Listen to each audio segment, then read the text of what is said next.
Hey folks, people often ask me, how do I frame a low-level deck using the deck foot anchor so that it hides the footings near the perimeter? Well, I'm going to show you exactly how that's done. You're going to see how to plumb the posts, level all the beams, flush mount the joists to the beams, and then cover everything up with joist tape for rot protection. Stick around and watch as I get my hands dirty and show you what's underneath this beautiful deck. 1, 2, 1, 2, 3, 4.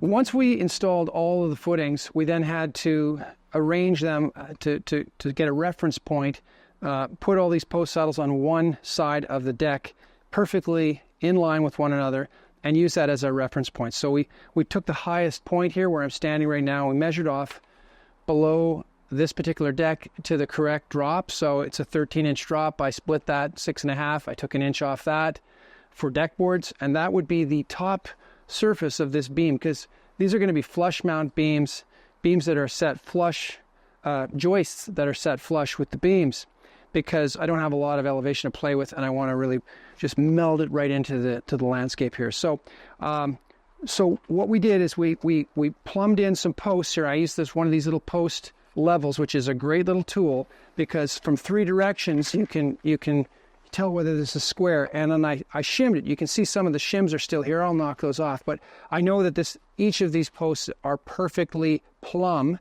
And I tacked on a 2x8 prior to this step here, and I traced underside of that 2x8, registering it against that 6x6, and that allowed me to cut my notches. So I took a 3-inch rabbet out of this thing, and we're going to double laminate these 2x8s, and they sit in here. Everything is perfectly flush, and so this takes a bit of time, but I tell you what, if you do this right, everything else goes perfect.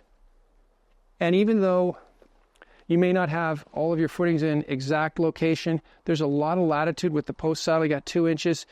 In most cases, you can nail it, and if you don't, you're close enough that you can work your framing around it. So next step now is to complete the next 2 beams just like this. They'll all be perfectly level, and then we'll build the rough frame around, and we'll do the infill with the joists and the hangers. It's going to be good. Okay, we've completed installing all of the beams. These are flush mount beams. Each of the 6x6 posts have been notched like a rabbet cut, and we've laminated 2 2x8s and set them in to each post. Each of these beams is also perfectly level with each other, so there's been a lot of little work that you have to do to get your elevations correct. But once that's done, things are going to really roll. The other thing that we've done here is we've squared this structure perfectly square up to about a 1/16 of an inch on the diagonal, so we know we're good. And we've dropped in some joist hangers. So these joist hangers are going to support the joists, and the joists are going to be flush mount to the top surface of the beam, which is a way that you can really drop your deck quite low if you want. Now, there's a little more work involved to do that, but it's going to really pay off.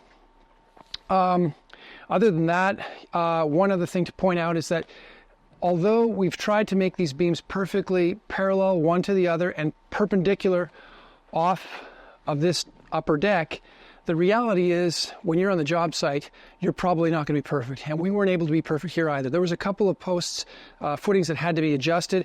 For example, this beam right here is definitely probably 10 degrees off perpendicular, and I can tell you that those beams are not perfectly parallel one to the other either. So each one of these joists is going to be custom cut.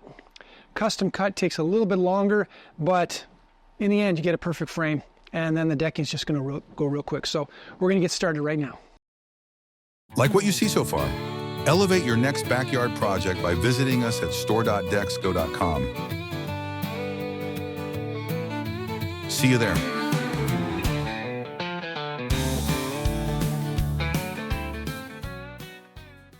Something else that I like to do is use a little G-tape around the bottoms of these posts if they're going to be close to the gravel and the grade itself, because I don't want moisture wicking up onto the bottom of those posts. So right here, that's what I'm going to do here. Just make sure that once all this gravel is put back in place and everything's kind of leveled nicely, that if there is any contact with this gravel, water will pass through it quickly, but it will not linger and it will not be sucked up into the post, because we're going to have that all sealed up. G-tape, good stuff.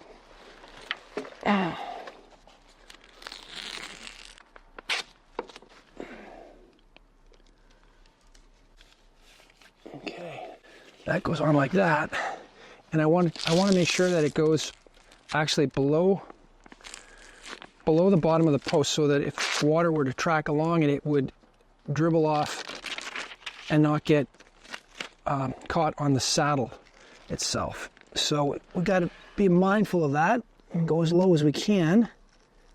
All right, and this stuff's got great tack. It's really easy to tear, and you can see right there that I've got this post is going to last a long time, even if snow or rain or whatever Mother Nature wants to throw at this over the course of its long and healthy life.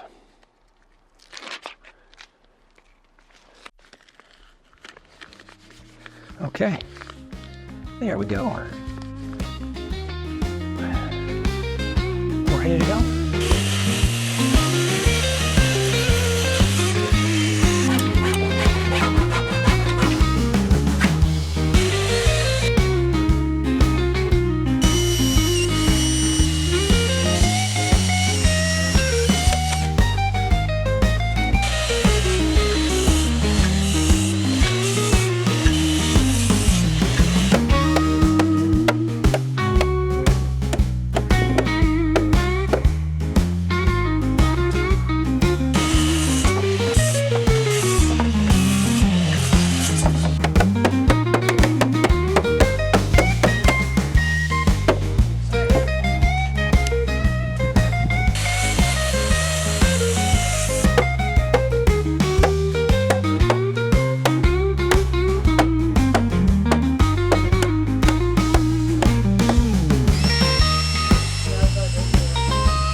We just finished installing all of the joists. You can see they're all perfectly flush mounted.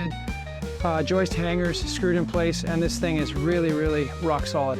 So now what I want to do is get some G-tape on the posts, and then I'm going to take the 2-inch tape and I'm going to run them on the individual joists, and then we're ready to start putting our decking up.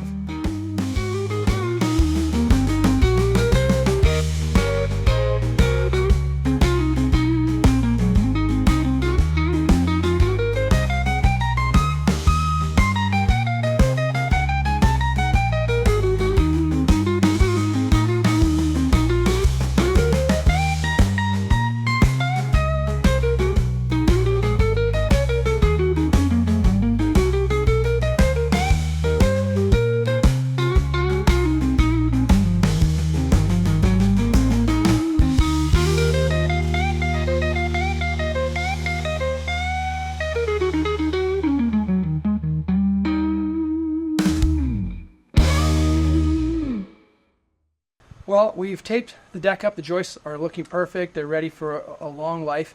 And now we're just going to install deck boards. It's a fairly slow, monotonous process, but we're going to use a product you're probably well aware of. This is the Camo fastener jig. Great little system. They have these little screws here that have like a sort of a flat head, so that it doesn't split the wood as it goes in through it sort of toenails through the shoulder of the deck board. So we're just going to carry on through here and get this all done while we've got good weather.